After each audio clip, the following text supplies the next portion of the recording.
Alright, today we're working on this really cool John Deere thing with the girly seat on it. I want to ride this thing when we get done. This has been at John Deere for a month now. Guy couldn't get it running, what have you. So first thing I do, and you guys complained about the carburetor.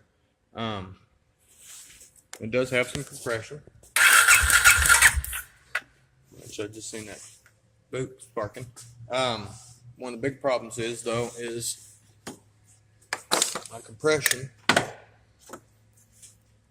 And when you do a compression test, you gotta have the throttle all the way open. That opens your slide on your carburetor and lets mass amounts of air as possible. And then just turn her over. And you want to at least do it about 7 times. You just ain't going to go up any further than that. Good compression on this thing is about 120 to 140. Obviously, we have a problem. They said after I looked this up, and after about less than 100, this thing's going to have a hard time running. So let's go ahead and I'm going to pull the plug out and look at it. A lot of times when you have low compression, you're going to end up having blow by. And nothing against John Deere. Actually, yeah, they should know better. Let me get this plug out. Good Lord.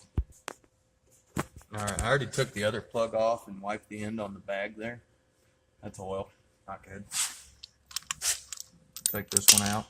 Throw it on the ground 3 or 4 times. This looks like a brand new plug. And oil. Not sure why John Deere wasn't able to figure this out in about 10 seconds. But that separates me, the high school dropout, from the college boys. We'll give this guy a call. I already called John Deere and asked him. Piston set's about 70 bucks. This is actually a wonderful motor to work on. I mean, look at that. If you've got to work on a motor, this is it. I mean, there's a lot of lines and stuff, but man, you can crawl up in there and have a picnic. So 90 pounds of compression, this thing needs a piston. The reason the carburetor is bad is because it ain't sucking anything in. And we may have to check the valves too.